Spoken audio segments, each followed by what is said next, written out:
dollars every week, they'll maintain that model. But if they see that model slipping, if they see the demographics of the area changing, they see larger Muslim communities coming in, maybe the time is to capitalize and sell out for a high price while they can, because that is their primary motive.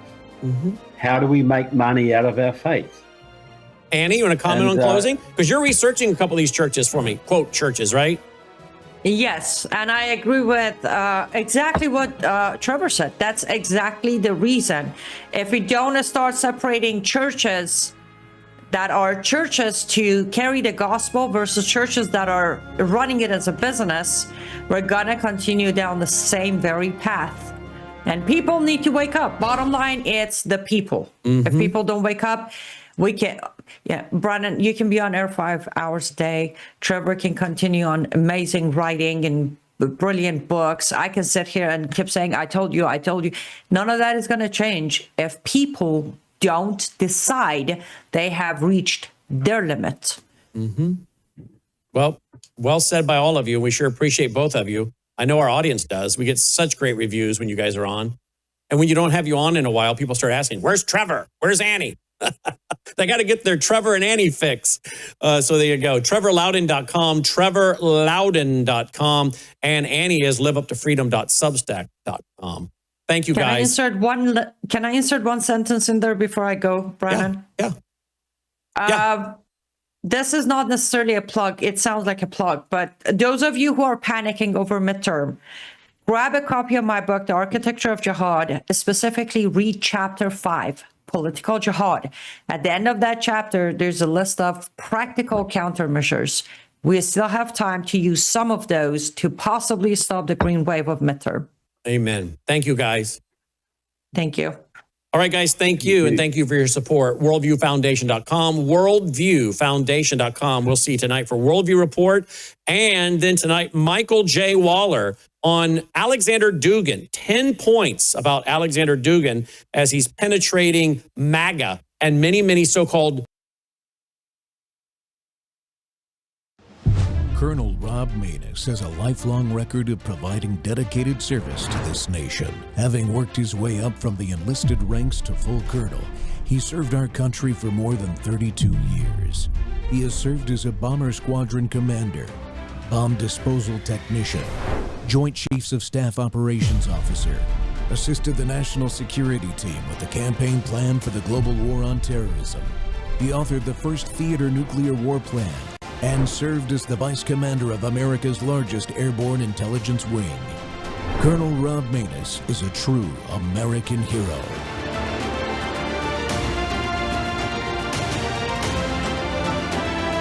This is Rob Maness Live. Say you become Minnesota's next U.S. Senator. Yes. Would you work across party lines to accomplish change? There are no party lines anymore. What do you mean by that? There are no party lines. There are only patriots and nationalists and globalists.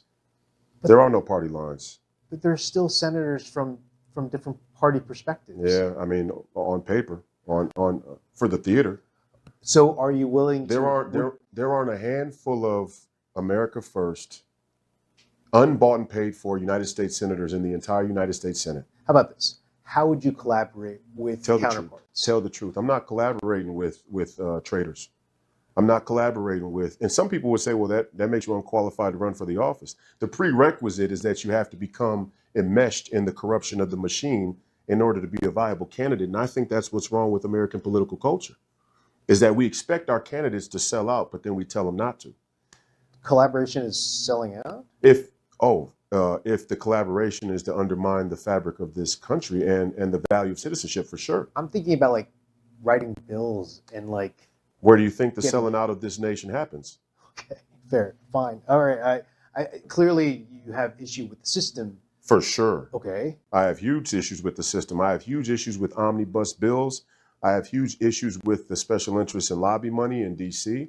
I have a huge issue with the fact that it's a conventional prerequisite that a United States Senate candidate has to have pre-committed to a lobby, a special interest in lobby, to have any chance of raising the money necessary to win one of these campaigns. I object to all of that.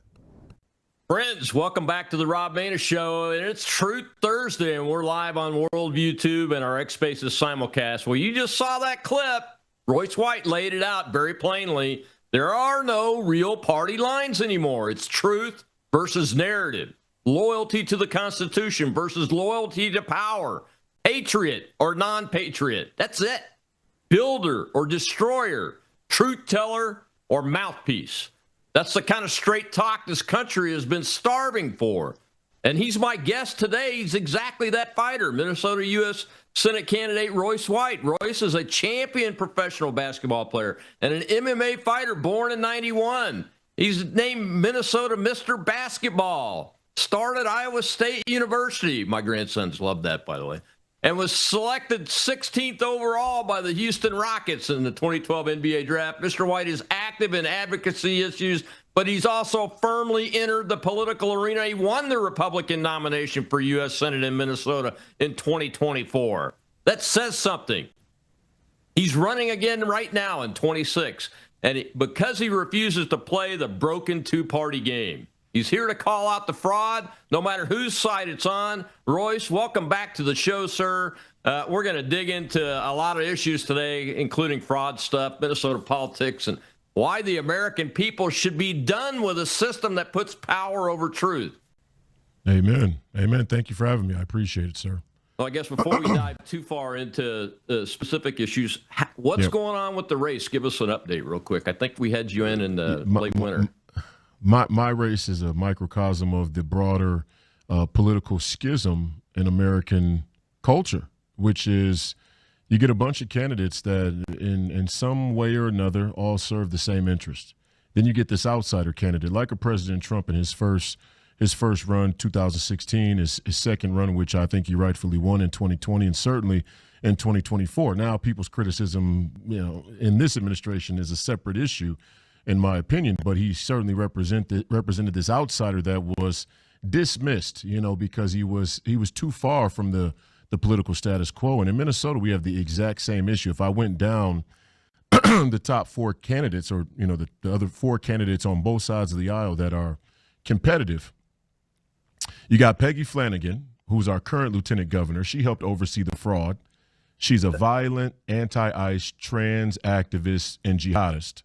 Okay, then you got Angie Craig, who's our current 2nd Congressional District representative. She is also anti-ICE and an AIPAC-funded lesbian. Okay, you move to the Republican side, you got Michelle Tafoya, who is a professional and veteran sideline reporter and script reader, professional script reader, never Trump, pro-choice, amnesty, pro-red flag laws. Also supported by AIPAC. And then you got Adam Schwarzy, former Navy man who was Nikki Haley Republican, served as her co-chair in 24, also supports AIPAC and is, casually laughs about killing women and children during his time downrange serving this country. I mean, I wake up some mornings, Rob, and I go, what is even this? What is even this, right? It's freaking crazy. I'll just be honest about it, man. Yeah, super crazy. I mean, I got to keep it family friendly, language wise, or I'd say it the way I need to say it with folks, But it's just nuts. So Tafoya she's not really a Republican then. I mean, in the way we see it today, post Donald Trump being elected twice. It depends on what people say is Republican, and that that's the crisis we're going through. And part of my candidacy, Rob, is like I look at it long range because I'm 35 years old. Let's hope we can, save a republic and keep it for my age to become relevant, right? Because we could certainly lose this country in the next 4 years, and nobody's age really matter much anymore. Mm-hmm. But if this is a long-term fight, which it's safe to assume it will be, part of this is to litmus test our own side of the aisle and our own party and figure out what our real principles are. I don't mean on paper, I mean spiritually. What are our real intrinsic values, principles, beliefs, and whatnot? And if the gamut now is you can be pro-choice as long as you're pro-Israel, as a Christian man, I fundamentally reject that. And so to the point about Michelle Tafoya, not only is she pro-choice, pro-amnesty, pro-red flag laws, but the Democrat candidate, Angie Craig, said, I mean, in the last 48 hours, Michelle Tafoya is the best candidate the Republicans have produced in a long time. Under normal circumstances, in a sane society, that would tell Republican voters everything they need to know. But for some reason, we measure ourselves against the criteria and standard of the communists, and that's what we have to deal with first. You cannot define yourself by your enemies. You have to respect your enemies, know your enemies. But if you define yourself by your enemies, pretty soon you become your own worst enemy. And I think that's what the Republican Party represents, the current Republican Party, as well as the broader American populace. We are effectively our own worst enemy. Oh, yeah, there's no doubt about that. Look, the guy I ran against to keep him out of the Senate the first time just lost in a closed primary in Louisiana. He only got like 22% of the vote. We said that jungle primary produced leftist Republicans, and that's one of the things that happened. Bill Cassidy was a leftist Republican, still is. He's out there siding with the Democrats just today. That's right. Along with Ted Cruz, of all people, talking out of school about the Iran deal, which this president is not a pro-war president. Sometimes he does what he has to do, and I don't always agree with it. But once he gets in it, I support him. And he wants to end this because he's achieved his military objectives and he knows what's right for Americans. Amen. And you got these crazy people like Bill Cassidy and Ted Cruz out there in our own party that are showing their butts, basically, because they have either an axe to grind or, more importantly, they really don't have the principles that we say we have in the Republican Party. And it's really simple to me. And I think maybe you even see it this way, Royce. It's simple to me. I go back to that Declaration of Independence. I read the history around it. I look at the Federalist Papers. I've read some of the debates in the state houses over the Constitution, the Constitutional Convention. And it's pretty simple to me. You're either with those things or you're against it. And if you're with those things, you'll never have what just happened yesterday. And I wanted to get your take on this during the show, is that 3 Islamist communists, Mondami's team, swept Democrat primaries. I mean, Dan Goldman, as much as I don't like the guy, I mean, he's an entrenched establishment, full of money, rich guy, Democrat. They beat him. They beat him and the other 2 highly entrenched incumbents. What is that saying about the Republicans that back the policies that brought these people here? Well, it says 2 things. We are betrayed and we are surrounded. And you and I both know if you're surrounded, there's only one play to make. You got to plow a line through that. You got to plow a line through that circle, and you got to get to a spot where you can regroup. And that's what we need to do right now in this country. The president, individually, is betrayed and surrounded, and we the people described in the Declaration of Independence are betrayed and surrounded by our own people, many of our own citizens. And we have tough choices ahead of us. Like, for me, first day of the United States Senate, we're bringing a bill to federally ban Sharia law and Marxism nationwide.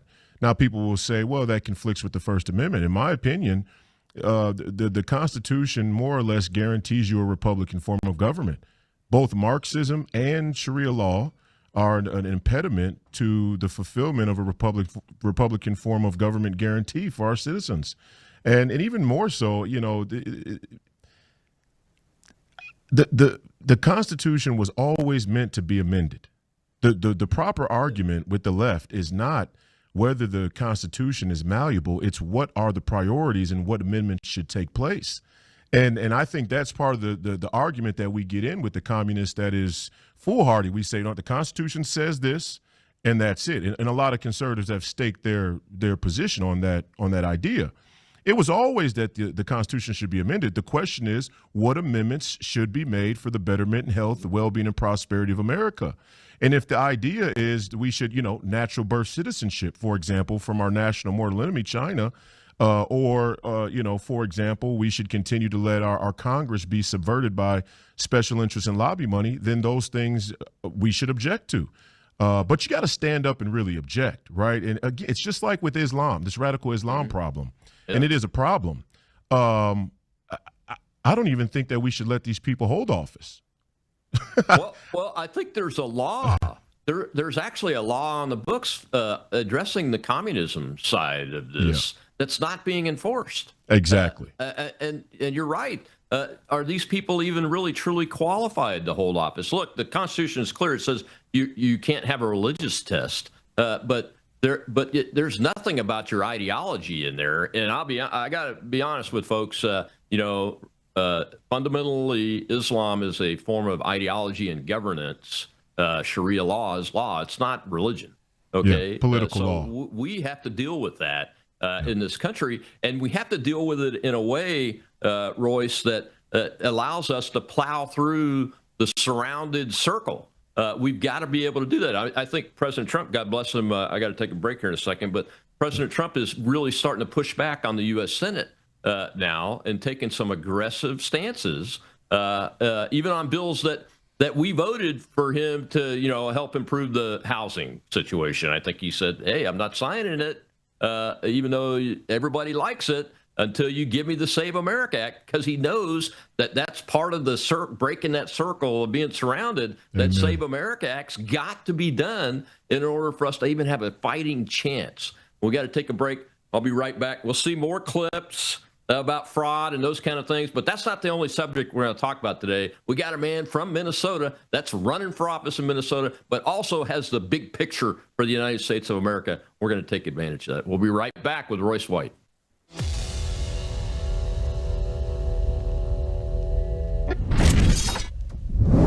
At a certain age, you stop chasing younger. You start protecting what helps you feel steady, strong, and well.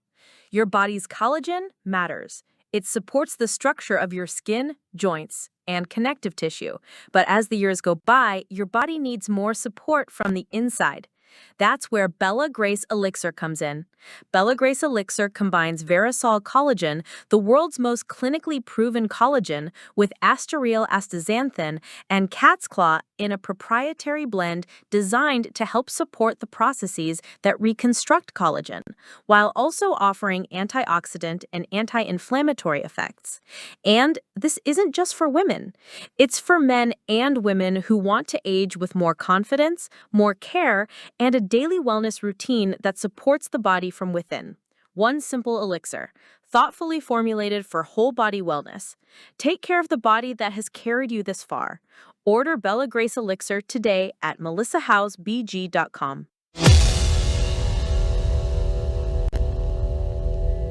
So you're the fraud czar now. House Oversight just came out with a report that said that Tim Walz was warned repeatedly that there was fraud, and he kept the money flowing because he didn't want to be called racist. That sounds like a crime to me. Is that a crime? Well, I'm going to let the law determine what's a crime and what's not. We're certainly going to investigate this, Jesse, and I guess now I can make a bit of breaking news because I left the White House to come here to do this interview with you. And before I did, we actually referred this particular case to the Department of Justice for full criminal investigation. We are not going to do what the Biden administration did and make judgments of the law before all the facts are in. But here's what's particularly troubling about this to me is Jesse, you had people within Governor Walz's office who were saying, you know what, this looks like fraud. It looks like these Somalian illegal immigrants are doing something that's very shady. And then you had people who shut them down, who shut these whistleblowers down and said, you know, you're a racist or you're a xenophobe for asking questions about where taxpayer money is going. What that means to me, Jesse, is that clearly people weren't taking fraud seriously. Whether it rises to the level of a criminal violation, we're going to investigate it. And of course, if it does rise to that level, we're going to prosecute it. We have to. Yeah. We have to prosecute it. We have to prosecute the fraud, folks. We have to dig it out and find it and prosecute it. Because if we don't, that money, guess where it's making its way to? Terrorist countries like Somalia, okay? Terrorist countries like Iran. But that's not the worst part. Corrupt politicians in our own sphere. That's where that money is making its way back to that. My guest today is Royce White. He's the U.S. Senate candidate in 2026 here. Again, was the nominee in 2024 for U.S. Senate for the Republican Party. Royce, I mean, fraud and the word Minnesota, we have to talk about it. But I think Vance is on the right track there. We don't make prejudgments before the law, but they refer it to the DOJ. But man, it seems to be taking a long time. What's the perspective of folks in Minnesota that you're talking to on this? Scary proposition. I think as far as the everyday Minnesota resident, I think the political polarity is so bad. There are a lot of Democrats in the state that would accept the fraud that has taken place under the Democrats in exchange for a single issue like unfettered, unlimited illegal immigration or the right to kill your own unborn child, as sad and tragic and unfortunate as that may be. And I just say that not to, not as hyperbole or to be sensational. I really do mean, and I think J.D. Vance is a great vice president because he speaks in legalese, and a part of backing up the commander-in-chief, in my opinion, the rightful way to back up the commander-in-chief is that you have somebody well-versed in legalese who can talk to things with that legal authority. And J.D., nobody's better than J.D. at that. But we're at a moment in this nation's history where, with all due respect to J.D. and even the president, I'm just a little bit more radical in that I think you take a place like Minnesota. I've lived here my whole life, 35 years, born and raised. Mm-hmm. And to see what this state has become over that 35 years is nothing short of unacceptable. At the very least, it's unacceptable. But all problems in our nation are supposed to be solved through the will of the people. Now, it brings you to a very fundamental question. What happens when the overwhelming majority will of the people is corrupt or aimed in the wrong direction? What is it incumbent upon a commander-in-chief or other patriots to do when, for example, in Minnesota, Democrats are essentially saying the Democrat representatives, the Tim Walzes of the world, could have engaged in as much fraud as possible, as much fraud as, what's the number? Doesn't matter, 50 million, 100 million, a trillion. No number would be too much for us to still vote Democrat because we're interested in our global, mass migration philosophy or the right to choose, a woman's right to choose. At that time, when things have gotten that out of touch from reality, the state of Minnesota should be federalized. Well, yeah, I mean, in the Constitution itself, it says that the federal government, one of its responsibilities, I believe, the executive branch, is to guarantee a Republican form of government to each state. And when a government is overcome by corruption the way it is, it's no longer a Republican form of representative government, is it? Absolutely, 100%. But we're not even willing to go there. That's why I appreciate what you were saying before I got on the show. Is like, Mr. I Can't is dead, or at least he should be. And I still think we're interested in playing this game. I genuinely worry these days about the time horizon here because, in my opinion, if we give the government back in the midterms and then, God forbid, in 28, because of this manufactured consent, President Trump's a failure, Republicans are racist, they're bigots, they want women to die from not getting the proper health care, or transgenders to commit suicide because they won't cut their genitals off. If we lose the government to these maniacs, I don't think we'll ever get it back again. And, if President Trump and the rest of his administration have a different theory, then fine, by all means, they're in a position to make that call. But if I was advising the president, I would tell him, in all seriousness, sir, you've done everything you can. You've tried your best to negotiate with these people, to reason with these people, to try and speak from a place of common sense and basic national interest. We've tried everything we can. We can no longer leave it to chance. And, your Rachel Maddows of the world are going to cry and kick and scream and say, oh, they're fascists. Antifa, get the gay flags. They're fascists. Yeah. No. National security will never let in another 20 million foreign invaders the way they did. And we do not believe in mutilating our children or any ideology that condones it. Yeah, it's interesting. I don't know if you saw it this morning, but with the Mondami win, the National Republican Congressional Committee, and like the NRSC is for the Senate, it's the Incumbent Protection Program. is what I call it. The NRCC is the Congressional Incumbent Protection Program. They sent funeral flowers to Hakeem Jeffries' office door because his candidates, his incumbents, lost to Islamist commies. That's the NRCC, the Republican leaders that keep the Congress Republican as part of their mission, and they don't. What struck me with that is, and I tweeted about it, is that they obviously don't see what time it is from a danger perspective. Right. These are the guys that really control which Republicans have what in Congress, besides Mike Johnson, the Speaker of the House. Now, Mike, to his credit, went on the air and had a press conference saying, no, this is very serious. But it's his people. He controls the NRCC. He controls those guys. All right, it's run, I'm sure, by one of his trusted congressmen and everything. But that just tells me that the people in Washington and the people in the halls of power that are getting there, most of them don't get what time it is. Or and we've talked about this before, I think, on the show. You do have a very prevalent neoconservative and ideologically Trotskyite faction of the Republican Party. And again, to go back to Michelle Tafoya, it's such a microcosm, right? When Angie Craig, the Democrat candidate in our 2nd congressional district representative currently, says that Michelle Tafoya is the best candidate Republicans have produced in a long time, she's essentially saying Michelle Tafoya is a Democrat. Because in her mind, but this is the Overton window of the whole country. Mm-hmm.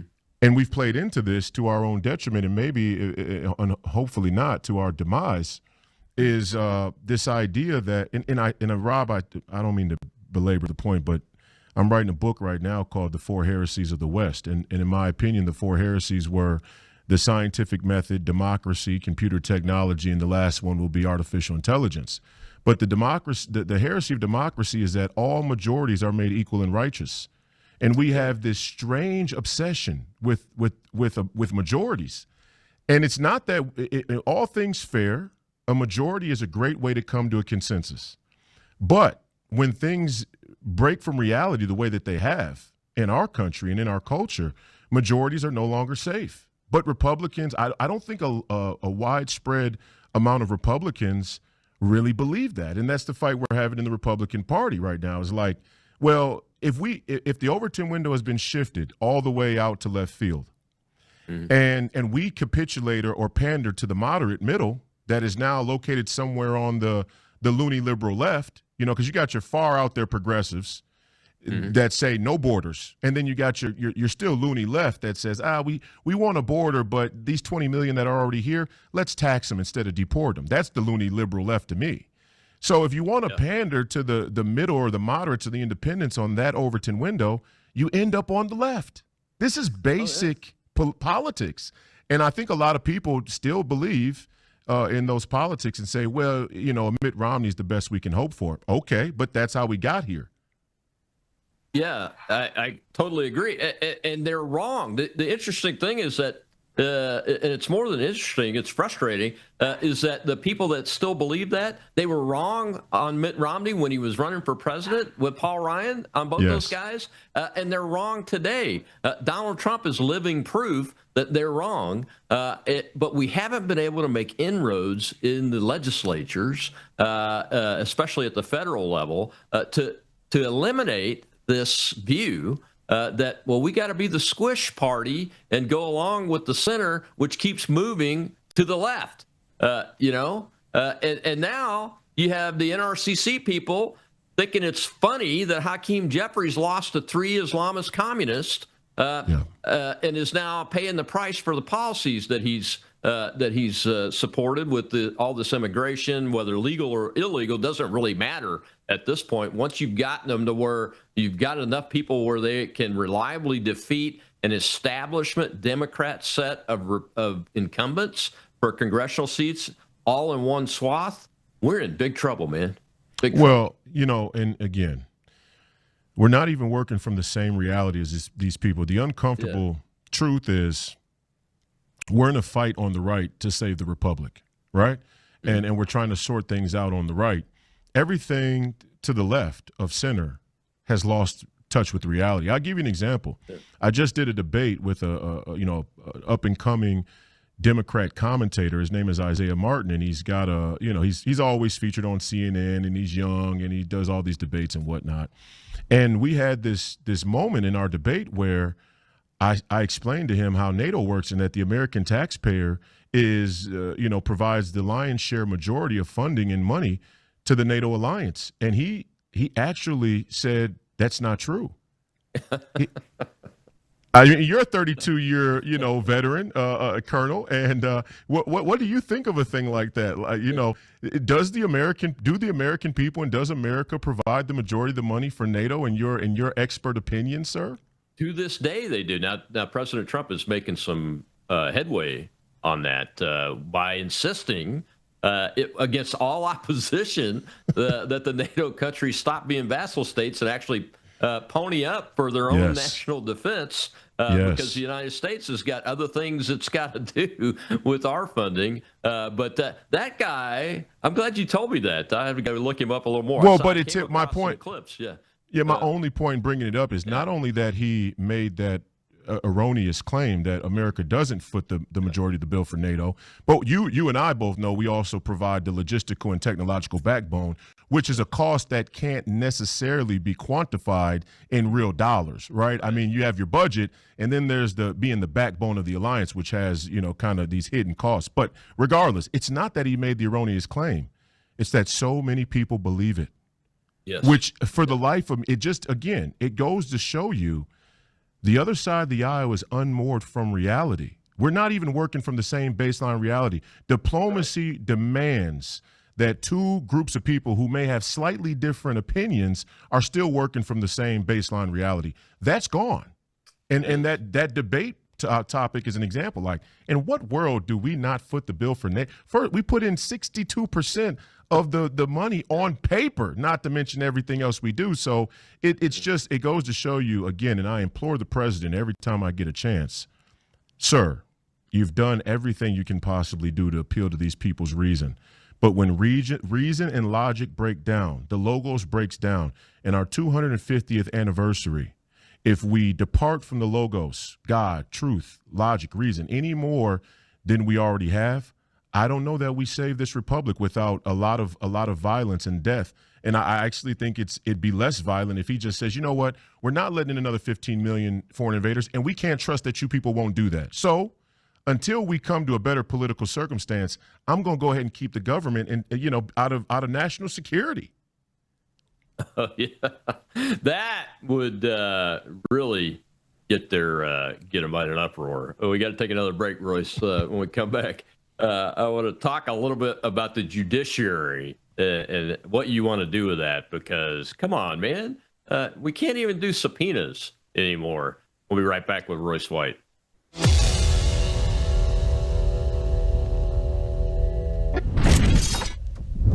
Take a look at the water you just poured.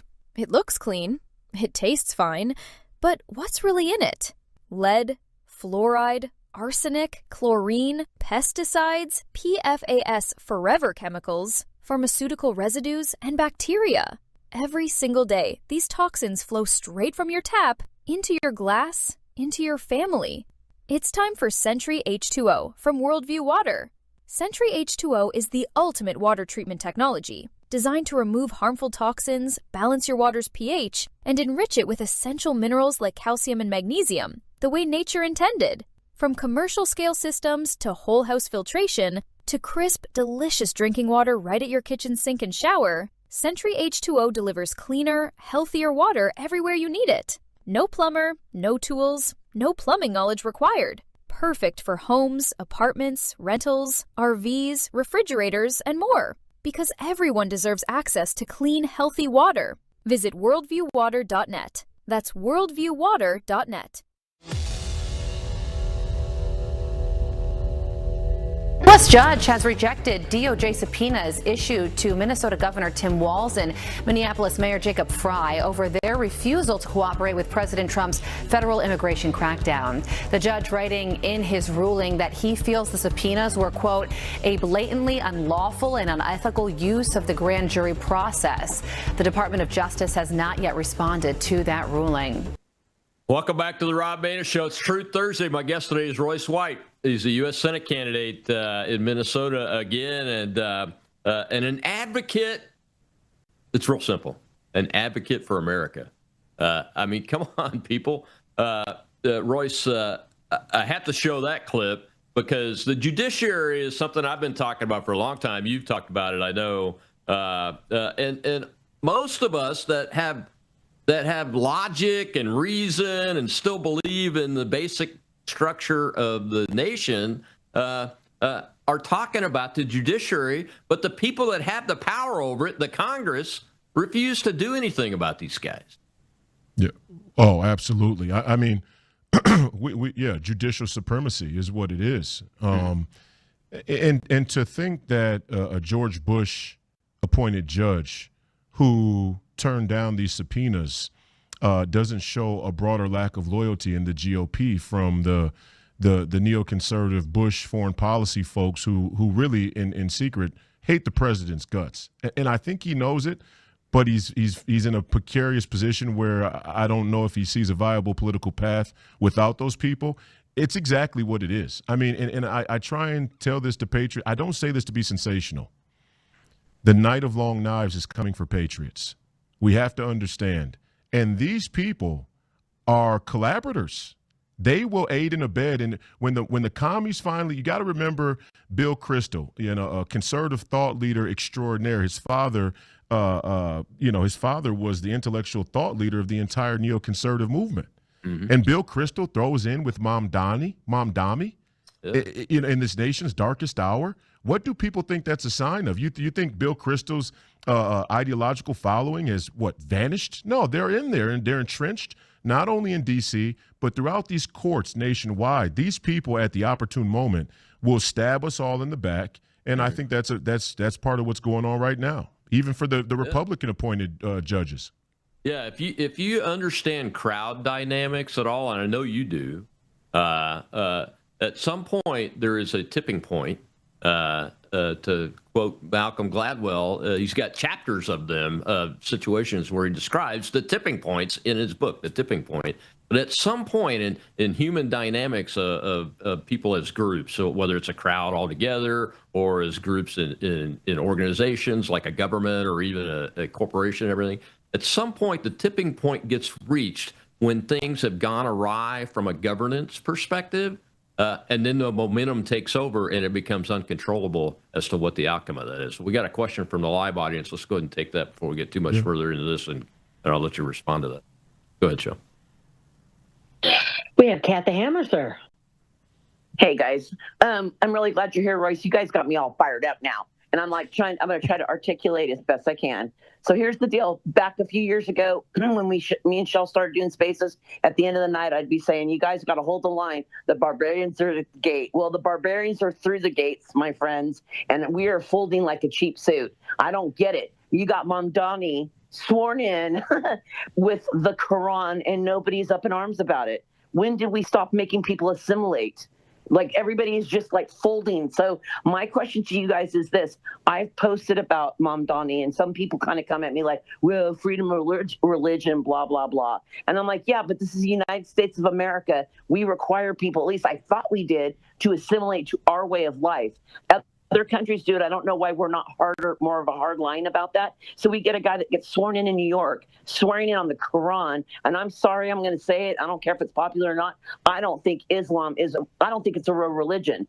And I know people will argue that with me. I don't care. I do believe in freedom of religion, but I think it's crap. And do you think there's a conflict there? That's what I'm trying to get at. Do you think there's a conflict that some people are going, well, freedom of religion, so we can't say anything, so we got to be delicate. You got like the weaker Republicans that won't do anything. And I'm like, when are we going to get united? I know, Colonel, you say it all the time. If we don't get united as a party, how are we going to fight this? They're going to win. And I'm going to stop right there. Let her answer. Thanks, Kat. What's that? Sorry. Let him answer. Go ahead, Royce. Well, I think Islam is a religion about as much as communism is or secular humanism is, and they all are religions. And so it is a religion in that sense. But it, like the Colonel said, it is a political movement. Islam is a political agenda, and it has explicitly political aims in its faith practice, and to disregard that is just naive. And again, I think it's weak Republicans using it as an excuse. Look, a federal ban, for example, I gave the policy proposition of a federal ban. You can be Muslim in this country. You can be Muslim in private. You just can't hold a position in our government, in our military, or in our education system. And I think that sends a very strong message, which would mean you can't be a mayor of a city. You certainly can't be a transgender jihadist communist in charge of the world's financial capital. If any cities, I mean, hey, little podunk Minneapolis here, you want to call 5 times the prayer. We're just a Fortune 500, hotbed. No problem there. But the world's financial capital you give over to a jihad communist, guys, does the word suicidal empathy and self-destruction register at all? And nations have died from it. And the Roman Empire is a great example.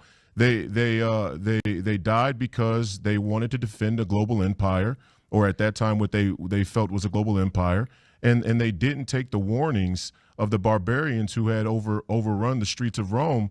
And we're still fighting that today, all through Western society and now here in America as well. But Europeans have already failed, and that's why the UK prime minister's resigned. I don't think he should resign. I think the royal family should resign. But hey, I'm a lunatic, right? But America, it's happening too. So I'm never going to be pro royal family of any country ever, right, because I'm an American. Amen. My ancestor walked out of his county as one of only 5 Scotch Irishmen in North Carolina. Everybody else was loyalists, and he said, "No, we're not doing the royalty thing here." So I'm never going to be that way. It's in my blood. It should be in every American's blood. Amen. Man, as I was listening to you talking, I remember an article that I read in the last couple of days by Daniel Greenfield. Now, Daniel's he's a pro-Israel kind of guy, but it was a great historical article going all the way back to the days of Washington, Adams, and Jefferson, when we were fighting the Islamists in the Barbary Pirates, Morocco. It was a very good historical article, because the people that are like fingernail deep in history will always go, well, Morocco's our longest time friend and ally. It's our first alliance we've signed with and all that. But it came to that because they tried to kidnap Americans and steal, get them to pay tribute to let our ships pass. And eventually we had to put the hurt on them, on Morocco, to get them to sign an agreement. But then they broke the agreement and nobody could understand it. So they started studying the Muslims. They called them Musselmen back then. And they realized that these guys are always going to lie. It's their way of doing it. The only thing you can do to get them to the table is overwhelming force, or threat of overwhelming force. You cannot deal with them in any other way. That's antithetical to the Republican form of government of the United States of America in every state. 100% agree. Absolutely. Yeah. Absolutely. People would do well to go read that article. It's very good. Because there's a lot of lies out there and half-truths and all that stuff. We need to know how we've dealt with them before successfully, and how we need to go in and deal with them today, and we have to make a correction inside the country from the Islamist Marxist perspective. And if that's rewriting the anti-communism law to include Islamism and then enforcing it, that works. If somebody wants to, like you said, I'm not opposed to a peaceful Muslim family being in the United States, but they have to sign up to some things. One is American law is not Sharia law, right? And I don't know if you've seen this movie that's coming out called Citizen Vigilante. Have you seen the clips from that? Our friends over at RAV are promoting it, Jack Posobiec and those guys. Looks great. It's got Armie Hammer in it as the star. It's unbelievable. But there's a scene in the movie where he's he's in a home with an Islamist man and his wife. And the wife has been on social media saying that a young girl that was raped by 9 Muslims deserved it because of the way she dressed and all that. And Hammer's looking at him, and he's got his gun out with his silencer on it. He is a vigilante in this movie, and he's asking him questions. Well, why did you even come here? Well, the man says we live in a place that's very dangerous and wars and everything. And the army asks him, he goes, yeah, but you're bringing your Sharia values here to America. You know what I think? I think we let the wrong people get out of your country and let them in here, and you need to go back. And that's the way we've got to be. Oh, I think we need to deport 15 to 20 million foreign invaders as an appetizer. And I think the President Trump administration will not get back on track in its effectiveness or in the eyes of the American people until one of 3 things happens. We secure our elections by executive order and with some force if need be.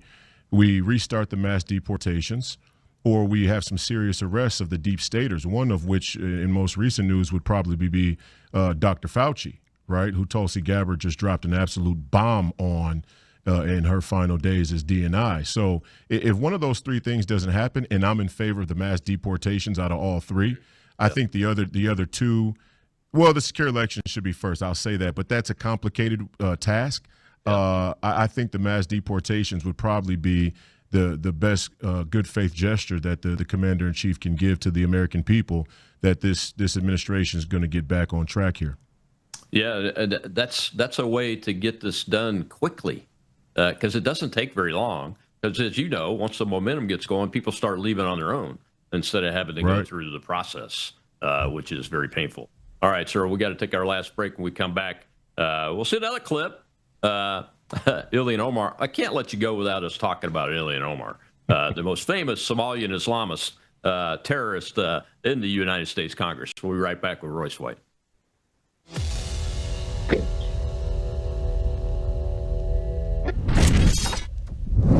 Introducing Worldview Tube Vault. Over 35 years of radio broadcasts, television programs, documentaries, and ebooks. Plus, Worldviewpedia, our powerful search engine for instant worldview and Bible research. Join for as little as $7.99 a month. And now, Vault members get something brand new, courses. Our very first course is here, the Book of Revelation with Brannon House. 53 in-depth lessons, complete with overview quizzes, walking you verse by verse through one of the most important books in Scripture. Getting started is simple. Go to worldviewtube.com/vault and join today. Already a member? Visit worldviewtube.com, click the person icon in the top right, and log in. Then hover over Vault in the menu and select Courses. That's it. You're in. Join WorldviewTube Vault today at worldviewtube.com/vault. Certainly not. I mean, he's certainly supportive of whatever they're doing. And this is one of the other things that we need to address is the extent to which members of Congress find themselves getting wealthy while they're in Congress. In this case, it appears by being completely in bed with all of the fraudulent activity that's going on in Minnesota. Of course, we should investigate this. Of course, should we look into what they're scrubbing from their website. I think we've got to explore this as far as we can, including potentially looking into denaturalizing and removing Ilhan Omar if she's violated our laws. Mm-hmm. And by the way, we should also ban stock trading among members of Congress, since we're talking about the wealth of Congress, and I have a bill to do that, and I hope we will do that next year. Mike Johnson, the Speaker, is working with us to do that. We have got to stop all of this flow of dollars that is corrupting our system, empower the American people to do what they do best, and we've got to pause immigration. I introduced a bill to pause immigration. Welcome back to the Rob Maness Show. We're live on Worldview Tube, and our X Spaces simulcast. And my guest today is U.S. Senate candidate out of Minnesota, Royce White. A champion in his own right as a sportsman, but a champion for Americans. That's what you need to know. And you're right. You're so right, Royce. The Minnesota's Senate race, especially, is a microcosm of the Trump effort against the establishment. Both times that has fought so aggressively against him and his supporters and everything.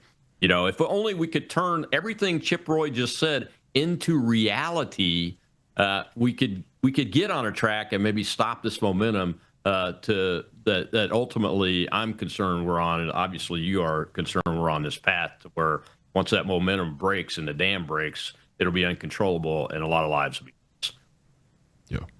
Yeah, no doubt. It's a microcosm in a lot of ways here in Minnesota.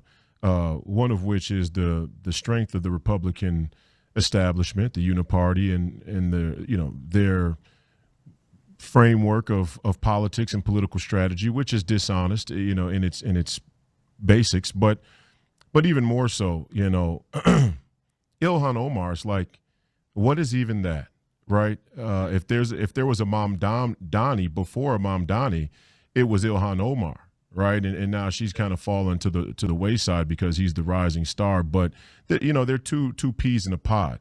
And they have the exact same ideology and the exact same disdain for this country and our values. And for the life of me, we're fighting. I don't know whether it's fraudulent elections, if people are genuinely brainwashed, if it's a suicidal empathy. Regardless, it doesn't. It's all the same result.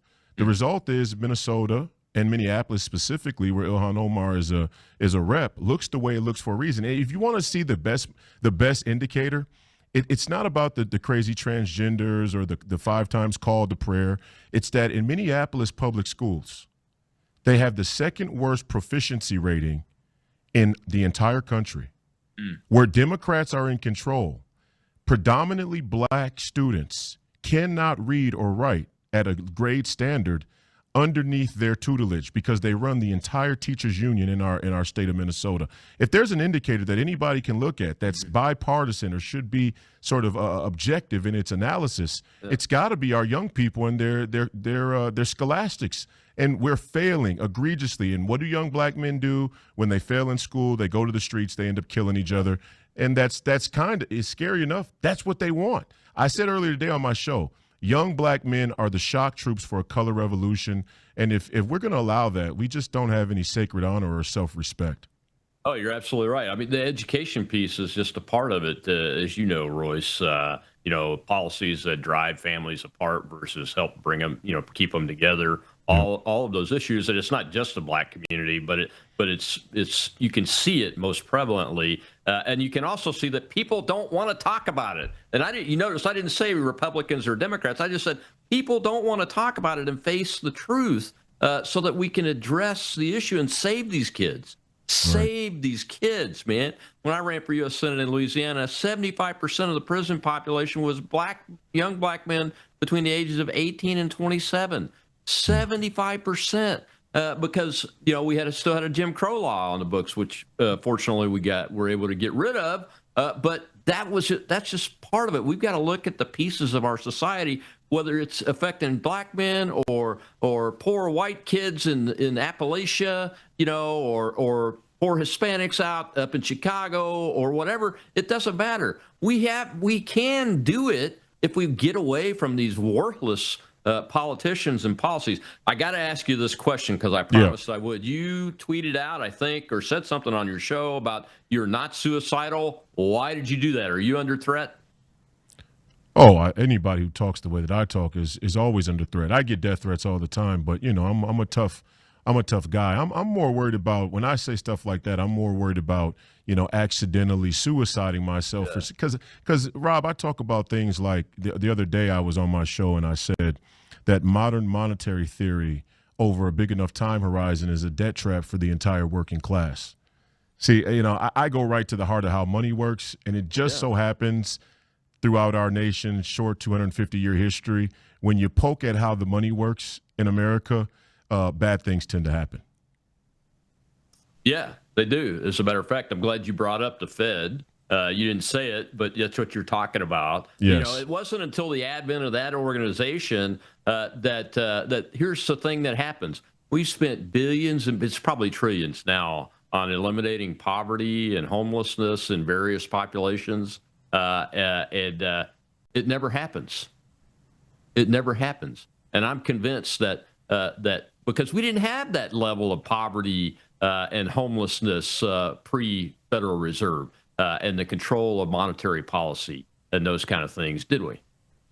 No, we didn't. And the inflation of the currency, I would argue there's a direct correlation between the inflation of our currency since the inception of the Fed and the mass migration agenda worldwide. You have to print more money if you want to keep taking on more foreign invaders and giving them health care.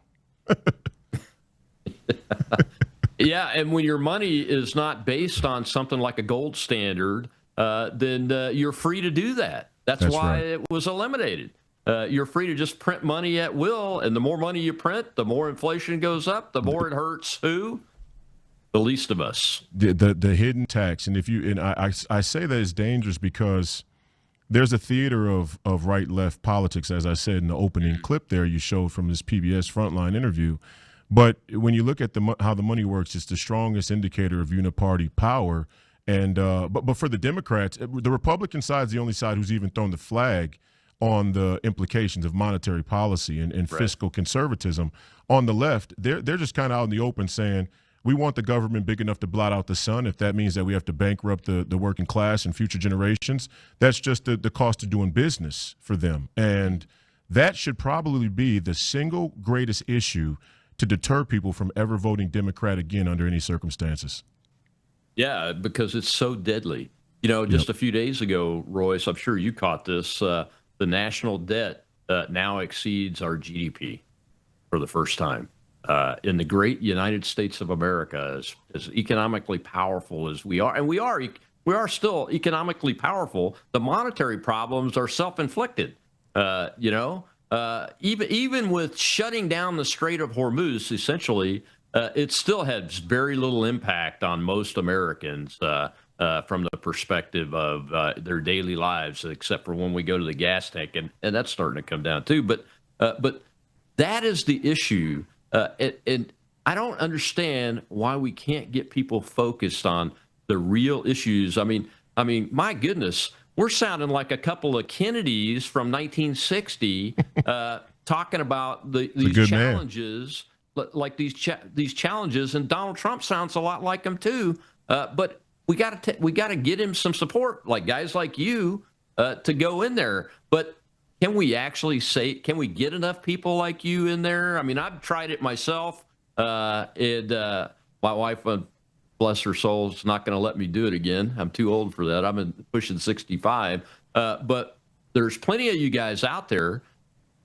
But when you get there, do you think you'll be able to have a positive impact and have reinforcements for a Trump-like policy, for these types of policies? I know I'm talking about Trump, but these are the types of policies that win with the American people because it's what puts them as the priority.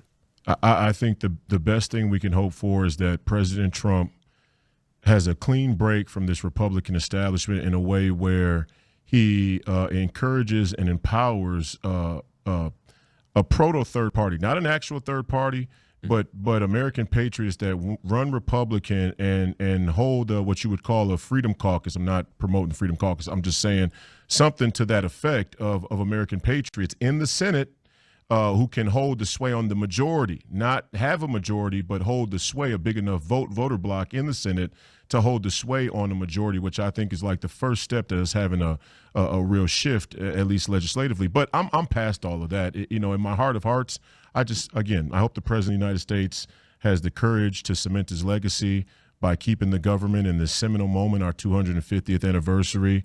And Abraham Lincoln did it. He suspended the habeas corpus to save the republic. And I think the amount of subversives that we have now, we're in a very similar position, even though it's inconvenient and uncomfortable for people to think.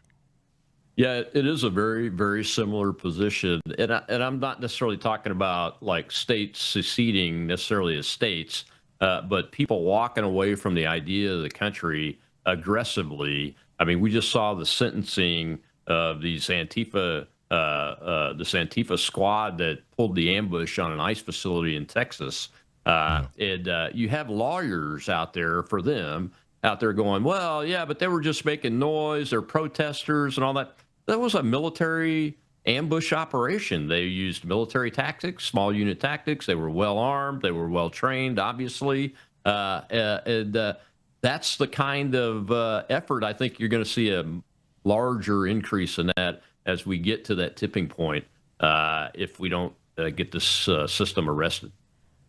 Well, look at the ACLU money we found in some of these far, right and left wing extremist groups, and that's a footnote in the grand scheme of things, because our government has been funding these anti-American NGOs the entire time to the tune of hundreds of billions of dollars. So absolutely, man, absolutely. Yeah. Well, Royce, thank you so much for coming on. It was short notice too, but we always love having you on, especially if we're spreading the truth and getting the word out there. Remind folks where they can find you in the campaign and how they can help you. RoyceWhite.us, that's the campaign website. I'm on all social media platforms. We do 7 to 9 a.m., the White House, Monday through Friday, on Free People Radio's social media channels. Thank you, sir, for having me. Thank you, sir. Appreciate you, man. God bless you. America loves you. America loves Americans. We want to be focused on being American, not left or right or even center. Focus on being American. This is a good time to take that opportunity to study the Declaration, study the Constitution, and the men and women that gave it to us so that we can honor them and keep it. I'll see you tomorrow on Truth Thursday. We're talking to John Thaler about his new book, Saving the Senate. I'm Rob Maness.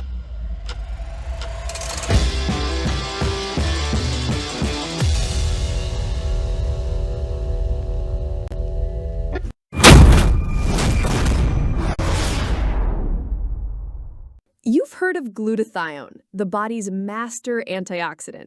It fights free radicals, boosts your immune system, and powers every cell in your body. But here's the problem. Traditional IV glutathione treatments, they're expensive, time-consuming, and they break down in your body in just 90 minutes.